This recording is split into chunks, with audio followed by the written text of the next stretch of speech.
Depois dessas coisas, olhei e vi que estava uma porta aberta no céu. E a primeira voz que eu ouvi, como um som de trombeta falando comigo, disse: Sobe para aqui, e te mostrarei as coisas que depois dessas devem acontecer. Imediatamente foi arrebatado em espírito, e um trono estava posto no céu, e alguém assentado sobre o trono. E o que estava sentado tinha aparência semelhante a uma pedra de jaspe e de sardônia, e ao redor do trono havia um arco-íris de aspecto semelhante a esmeralda. Ao redor do trono também havia 24 tronos, e vi assentados sobre os tronos 24 anciãos, vestidos de branco, e tinham nas suas cabeças coroas de ouro. Do trono saíam relâmpagos, vozes e trovões. Diante do trono ardiam 7 lâmpadas de fogo, as quais são os 7 Espíritos de Deus. Também havia diante do trono um mar de vidro, semelhante ao cristal, e ao redor do trono, um ao centro de cada lado, 4 seres viventes, cheios de olhos por diante e por detrás. O primeiro ser era semelhante a um leão, o segundo semelhante a um touro, o terceiro tinha um rosto como de homem, e o quarto era semelhante a uma ave voando. Os 4 seres viventes tinham, cada um, 6 asas, e ao redor e por dentro estavam cheios de olhos. Não descansam nem de dia nem de noite, dizendo: Santo, Santo, Santo é o Senhor Deus, o Todo-Poderoso, aquele que era, que é e que há de vir. Quando os seres viventes davam glória, honra e ações de graça ao que estavam assentados sobre o trono, e ao que vive para todo sempre. Os 24 anciãos prostravam-se diante do que estavam assentados sobre o trono e adoravam ao que vive para todo sempre. Eles lançaram as suas coroas diante do trono, dizendo: Digno é, Senhor nosso Deus, nosso Deus, nosso, de receber a glória e a honra e o poder, pois tu criaste todas as coisas, e por tua vontade existem e foram criadas. Bom, o texto do capítulo 4 não é um texto tão complicado quanto os outros dois que a gente viu. Tem algumas coisas importantes para a gente observar aí no texto, na introdução do texto. Assim como no capítulo 1, o texto do capítulo 4 começa com uma referência de que tem uma porta aberta diante do trono de Deus, e João é convidado a entrar nessa porta para ver o que está do outro lado e as cenas que vão acontecer depois disso. Depois disso é depois do capítulo 3 e dos assuntos discutidos no capítulo 3. Então é legal a gente localizar o tempo histórico disso. O capítulo 3 termina a abordagem dele na abertura da igreja de Laodiceia, portanto no início do último período da história humana, logo depois do início do período do tempo do fim. Portanto, começa a história do capítulo 4 logo depois disso. Então, logo depois de 1844, que é quando começa o modelo de Laodiceia. Então, a referência dessa porta aberta é uma referência semelhante àquela que estava no texto do capítulo 1, que é a introdução do juízo. Ou seja, essa porta aberta que aparece descrita aqui é a mesma porta que está aberta na passagem do modelo de serviço do santuário, do lugar santo para o Santíssimo. A mesma referência que apareceu no capítulo 1, ela é repetida, resgatada no capítulo 4, dando introdução àquilo que seria o último período da história, ou o período do juízo de Deus. A partir daí, o que se vê na cena? Todo o staff que está movido nessa cena do juízo. E aqui se resgatam um monte de símbolos bíblicos de um monte de lugares diferentes do retrato do que é o trono de Deus. O principal desses símbolos vem dos textos de Isaías e Ezequiel, resgatados aqui nessa apresentação do trono de Deus, mas parte disso também está espalhado em outros profetas do Antigo Testamento, sendo resgatado aqui por João, inclusive o texto de Hebreus, que resgata a apresentação do santuário, onde há uma descrição do santuário do céu e aqui os elementos que fazem parte desse santuário do céu. Então o capítulo 4, na realidade, é a descrição do santuário de Deus e a execução da última fase da história, o juízo de Deus. E aí tem os seres que aparecem. Então a primeira referência que a gente tem no texto é a própria figura de Deus sentado no seu trono. Diante dele os 24 anciãos que faziam parte das cenas do juízo desde do texto de Daniel, capítulo 7, os textos do Novo Testamento que também abordam as questões relativas ao julgamento de Deus, e principalmente o texto de Hebreus que descreve como esse processo ocorre. Uma outra referência interessante do texto são os seres que aparecem diante do trono de Deus, que é um resgate do texto de Isaías, capítulo 4, quando a gente tem a descrição dos seres viventes que ficavam diante do trono de Deus, que são os serafins, que tinham 6 asas, com 2 cobriam os pés, com 2 cobriam o rosto e com 2 voavam, e atuavam diante do trono de Deus, clamando constantemente: Santo, Santo, Santo é o Senhor nosso Deus. Então, um resgate da cena do trono e os serafins que agem diante do trono de Deus. Além disso, eles são representados também como a figura de 4 animais.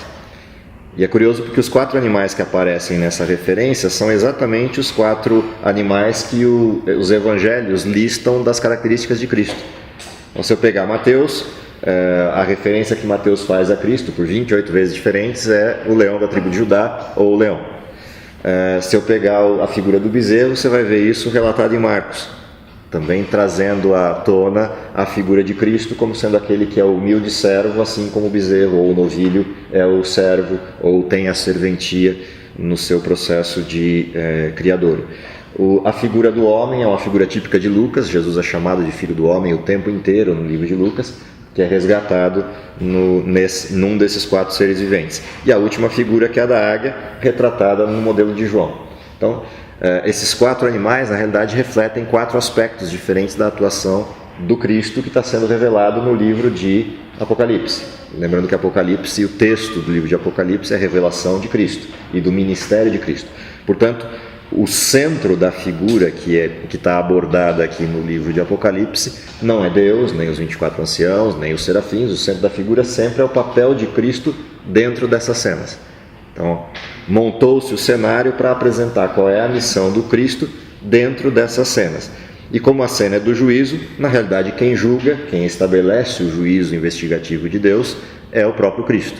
É Ele quem o executa. Quando Ele terminar de executar esse juízo, lá no fim do texto de Apocalipse, Ele declara que está feito, está consumado o juízo, tira as vestes sacerdotais e põe as vestes de rei. Então aqui no capítulo 4 a gente está vendo a primeira parte dessa história, que é quando Jesus entra no santuário para começar o processo do juízo, para assumir o seu papel como sumo sacerdote. E isso só poderia ser feito depois de passado todo o tempo anterior, que era o que a gente viu no capítulo 2 e 3 de Apocalipse, a história inteira do cristianismo. Passada toda a história do cristianismo, a última fase da história do cristianismo é o início do juízo de Deus para encerrar o trabalho de luta contra o pecado e de extermínio definitivo do pecado. Então a gente está vendo aqui a abertura dessa cena.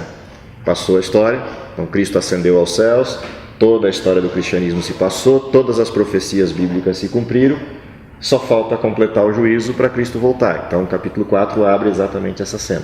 Vai começar o juízo de Deus, o processo do juízo de Deus, que é o que a gente vai ver aberto na sequência dos próximos capítulos do livro de Apocalipse, quando há um livro selado com 7 selos na mão daquele que está sentado no trono e somente uma pessoa tem a competência para tirar esse livro da mão dele e abrir os selos, que descrevem o desenrolar da história.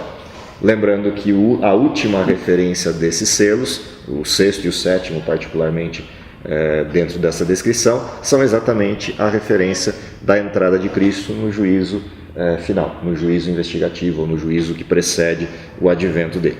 Então, capítulo 4, o que ele oferta de conhecimento novo, na realidade, é essa ponte histórica. Terminado o texto do capítulo 3, que é a descrição do cristianismo, a gente se posiciona agora na antessala do trono de Deus, sendo convidado para entrar na sala do trono, no lugar santíssimo do santuário do céu, onde está o trono de Deus, análogo à arca da aliança que tinha na sua descrição do Velho Testamento. O restante são os elementos de louvor, as representações de louvor, quando se adentra ao trono de Deus e você tem a atitude das pessoas que estão lá dentro diante desse Deus.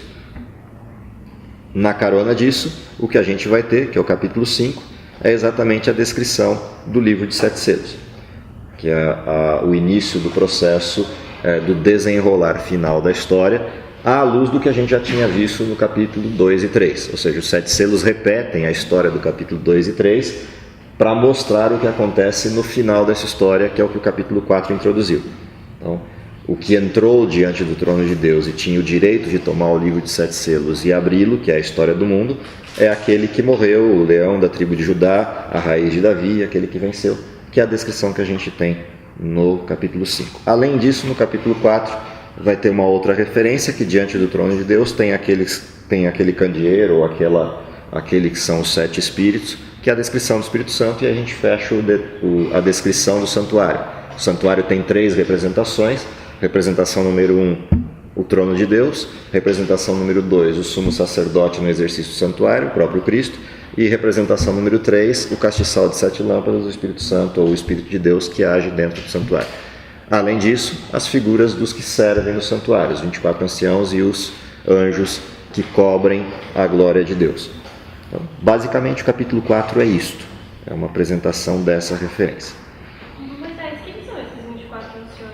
Essa é uma boa pergunta para a gente fazer quando chegar lá, porque não há nenhuma descrição além disso na Bíblia. Há uma inferência de que os 24 anciãos sejam representantes das primícias da ressurreição de Cristo, além dos 3 que já estão lá, Moisés, Elias e Enoque, e completados com aqueles que ressuscitaram com Jesus durante o período da sua ressurreição e ascenderam com ele aos céus. Mas isso é uma inferência. Não há qualquer texto direto que a gente pudesse usar para afirmar isso. Porque acho que eles vão ser... Tem um texto que fala das trombetas, Uhum. acho que a gente fala deles de novo. Sim, eles aparecem várias vezes na Bíblia, mas a gente não tem uma referência explícita para afirmar que seja isso. Pode ser isso ou uma outra situação. Podem ser os representantes de todas as estruturas de criação de Deus. Agora, o que a gente sabe, esses 24 anciãos são as testemunhas do julgamento. Eles que vão assistir e validar, o júri, na realidade, desse julgamento. Vão validar o julgamento enquanto ele ocorre na presença de Cristo. Agora, é uma referência que fica em aberto. Ela não tem nenhuma situação bíblica que a gente pudesse usar como afirmação direta para quem são eles. Moisés, do Serafins é Isaías 4? Acho que é 4. Se a minha memória não estiver falhando, é isso. Deixa eu pegar o texto que fica mais fácil. Desculpa, Isaías 6. 6. O versículo 2, quando fala que é arrebatado em espírito, é a visão. A visão. Toda vez que você vê... Na verdade, você tem 2 formas de ir para o céu, né? Uma é indo mesmo, a outra é em visão. Você vai ver várias vezes isso listado na Bíblia, no Velho e no Novo Testamento, quando o profeta entra em visão, essa expressão, arrebatado em espírito, ou fui arrebatado até o 3º céu, ou coisa dessa natureza.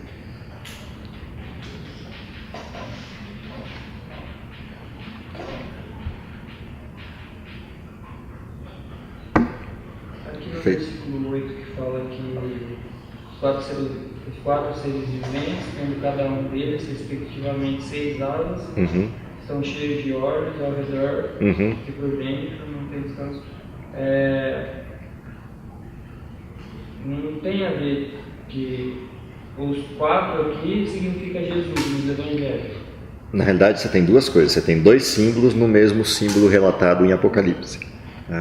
O primeiro símbolo relatado em Apocalipse faz alusão aos serafins que atuam diante do trono de Deus, lá representados em Isaías. O segundo símbolo é quando esses mesmos seres viventes são apresentados com as características de Jesus. E aí você faz um resgate àquilo que está voltado para o julgamento. Porque tem olhos por todos os lados e tem a aparência desses 4 animais. Quem vai julgar todos aqueles que têm direito à salvação? Aquele que sabe todas as coisas, os olhos. Aquele que representa todas as fases da história, então desde a fase humana, o Filho do Homem, até a referência divina. Então todos esses elementos apresentados nas características de Jesus abarcam todo o seu ministério, desde a criação até a redenção. Portanto, ele tem essa competência para poder julgar. Então, são símbolos que são resgatados de diversos pedaços do Velho Testamento para ilustrar a completude de Cristo. Oi. Vamos lá, ele perguntou por que os olhos. Essa representação dos olhos tem vários textos no Velho Testamento que apresentam isso como sendo a onisciência de Deus. Aquele que vai julgar, aquele que está diante do trono e vai iniciar o julgamento, ele é onisciente, por isso pode julgar. Ele também tem a competência para poder julgar adquirida nas fases diferentes da história da criação humana. Desde a criação inicial, aqui atrás, até a redenção final, passando pela história humana, que é a encarnação de Cristo, sacrifício, morte, etc. Então resgata todos os aspectos do ministério de Jesus em todas as suas fases. para dar a competência para ele poder julgar. Então ele não só pode julgar porque ele é Deus, mas ele também pode julgar porque ele tem a condição de ter se tornado homem e morrido por nós. E ainda há uma terceira referência, se quisesse olhar para esses mesmos elementos, que é a forma como os serafins atuam, identificando os personagens diante desse julgamento. Santo, santo, santo é o Senhor nosso Deus. A figura da divindade representada nas três pessoas dela: o Pai sentado no trono, o Filho no exercício do juízo e o Espírito Santo na frente deles. Então, santo, santo e santo são referência aos três sujeitos que estão lá. Então, esses três aspectos são interessantes na abordagem do julgamento.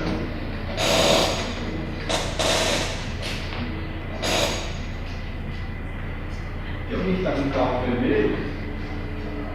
Voltou? Não? Um carro assim da calçada, né?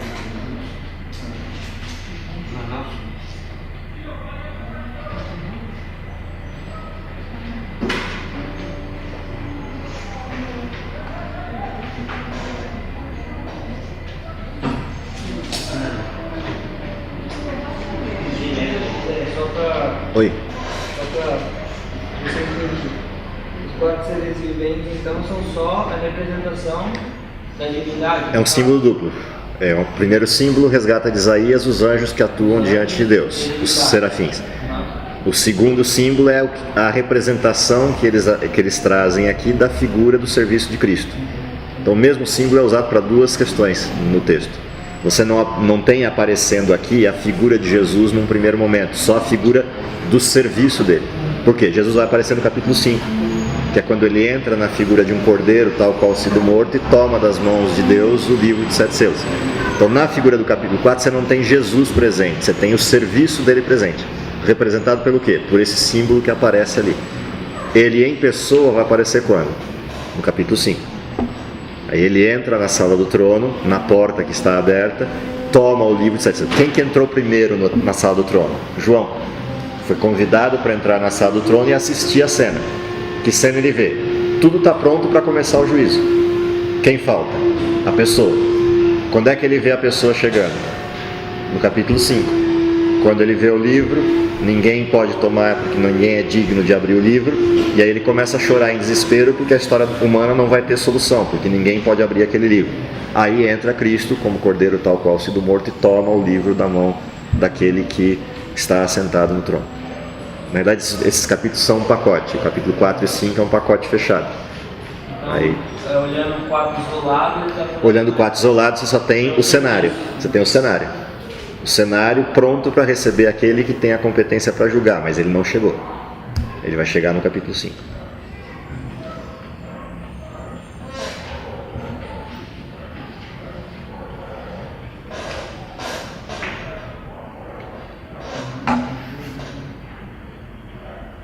Feito lá? Então... Tem uma pergunta para fazer, é bem nada a ver. Bem-vindo a nada a ver. Ele começa descrevendo uma coisa que parece ser muito bonita. Jaspe, satônio, arco-íris, parece ser um negócio muito bonito. Em seguida ele começa a falar, saem relâmpagos, vozes e trovões. É muito contrastante isso. Sim. Todas as vezes que você vê descrições do trono de Deus, elas sempre vão ser desse jeito, contrastantes e ufanistas. Parece ser bonito, mas parece que vai te dar medo. Sim, essa é a ideia. É exatamente essa ideia, porque você tem duas coisas misturadas na cena. Quais são as duas coisas misturadas na cena? A beleza da figura de Deus e de toda a glória de Deus, mas também o rigor do que está acontecendo. Qual é o rigor do que está acontecendo? Vai começar o juízo contra o pecado. Então você tem duas cenas que se misturam aqui. Ao mesmo tempo que você vê o Deus de glória, o Deus eterno, você também vê o Deus juízo, o Deus que decide as questões. Então isso vai estar sempre contrastante nas representações de Deus em todos os textos que você vê. Você só vai ver Deus de forma diferente disso no finalzinho do livro de Apocalipse, quando a história acabou. Aí você vê o Deus de amor fechando a história, porque todo o juízo foi executado. A partir de agora, nova criação, novos céus, nova terra, e Deus aparece de novo como Pai, como aquele que ama, como aquele que vive eternamente com aqueles que o amam e a quem Ele ama.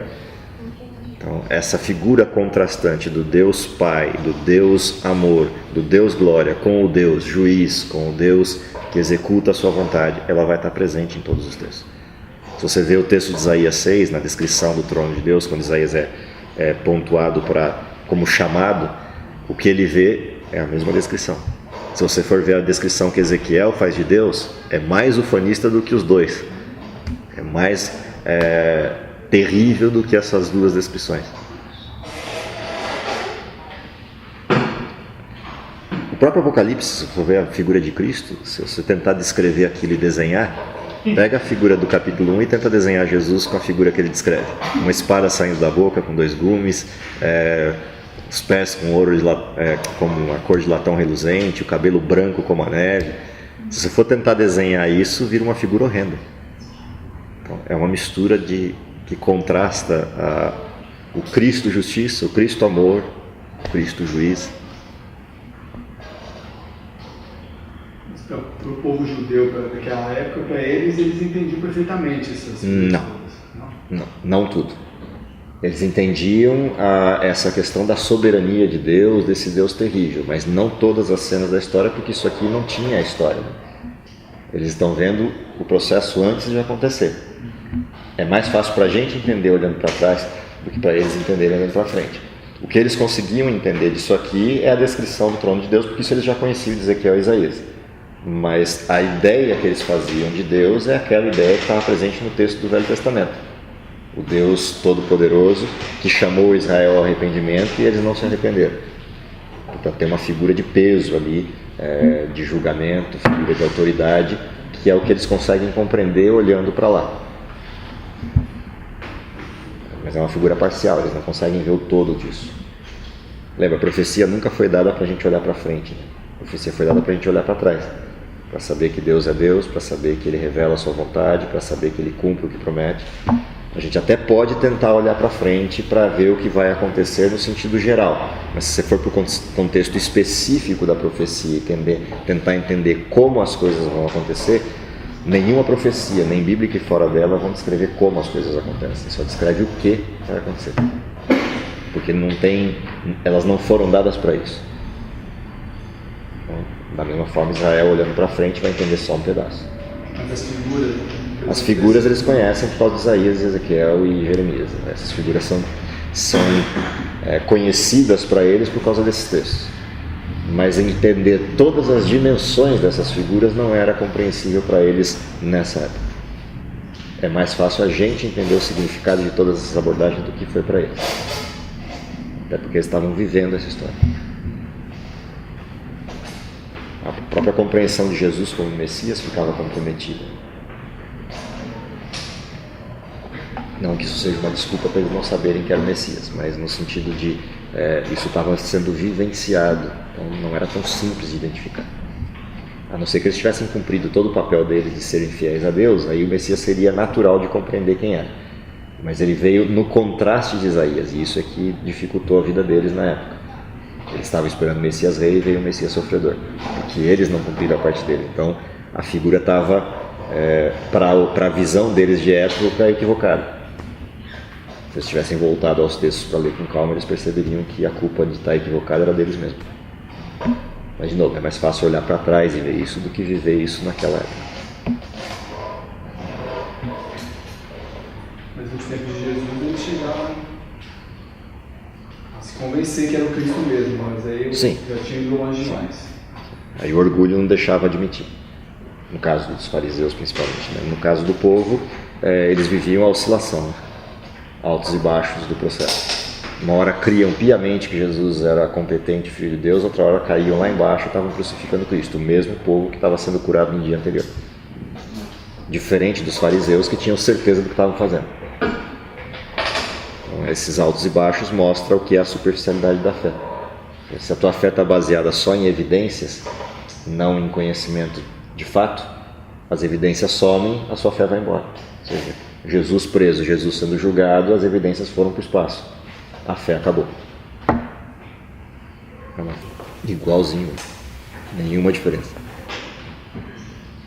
Em certo sentido, naquela época ainda era melhor que hoje. Hoje você, além de ter a superficialidade da fé, ainda tem a cristalização do pecado. Ou seja, hoje é mais parecido com o tempo antediluviano do que propriamente com os dias de Cristo. Embora a parte de fé, a superficialidade da fé, é muito semelhante ao que acontecia na época de Jesus. Em Israel, Deus era bem mais presente Sim. do que hoje Sim. para nós. Sim. Mas nós temos mais luz. Você tem mais luz, mais conhecimento e a história inteira descrevendo as besteiras que todo mundo fez ao longo do tempo. Ou seja, é mais fácil encontrar Deus hoje a partir do texto do que seria entender todas essas dimensões a partir da presença naquela época.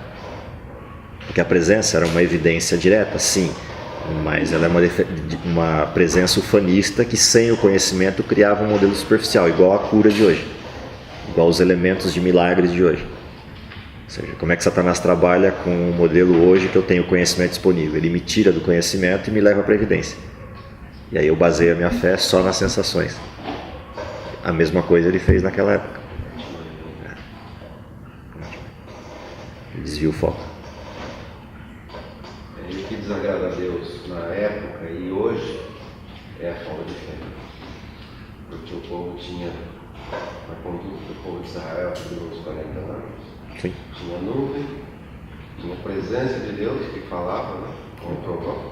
E hoje nós não temos nada disso.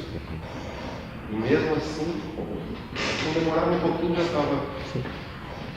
É a prova de que a evidência, é a prova de que a evidência não sustenta a fé, a evidência material. O que sustenta a fé é o conhecimento da pessoa que gerou a evidência.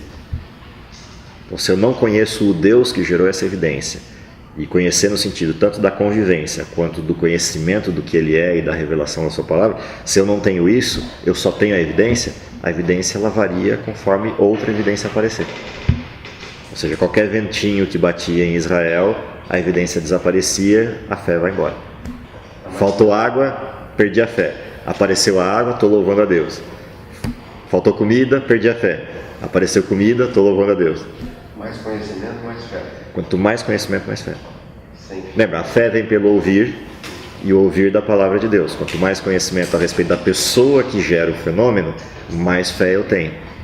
Se a fé estiver baseada exclusivamente na evidência, basta um ventinho que a evidência desapareça, a fé acaba. Porque a fé está baseada em constante evidência. E a evidência tem que ser cada vez mais forte, porque eu me acostumo com ela. Lembra? Deus mandava maná todo dia. Nunca faltou maná. Só que chegou uma hora que eu enjoei do maná. E aí a evidência foi embora e eu começo a reclamar da falta de comida. Da falta de variedade. Essa reclamação foi muito grande. Entendeu? Pois é, nesse caso seria o povo andava com Jesus, mas não estava com Jesus. O povo estava com Jesus, andava com Jesus, mas não conhecia Jesus. Com conhecimento. Eles queriam o pão, queriam o milagre, não queriam a pessoa e nem a missão. São coisas diferentes. Ou seja, eu quero aquilo que eu posso ganhar de forma direta, sem esforço, no sentido de sem comprometimento. Quando eu tenho uma missão, ou seja, Jesus diz o que eu tenho que ser ou a forma como eu tenho que viver, isso eu não quero. E aí eu saio pela tangente. Então o povo lá do deserto, lá aos 40 anos, ficaram muitos se resistiram. Então, né? Todos. Morreram todos. Só ficou Caleb e Josué. E Moisés, né?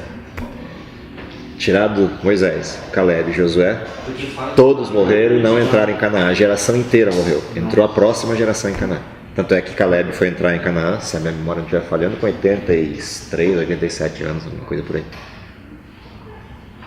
E com essa idade ele ainda pediu a pior terra de Canaã para ele, que ninguém queria, que eram as montanhas onde tinha maior nível de risco de batalha e os maiores gigantes. Falou, não, deixa que essa terra eu invado. O mais velho de Israel falou, não, essa terra deixa comigo. E ele ajudou todas as tribos a conquistarem os seus pedaços de terra para depois ele buscar a dele. Foi o último a ocupar a sua parte da terra. E Josué liderando o povo. Os dois mais velhos do grupo. Só não eram mais velhos do que Moisés, que subiu um monte com 120 anos. Ou seja, com 40 anos a mais do que eles.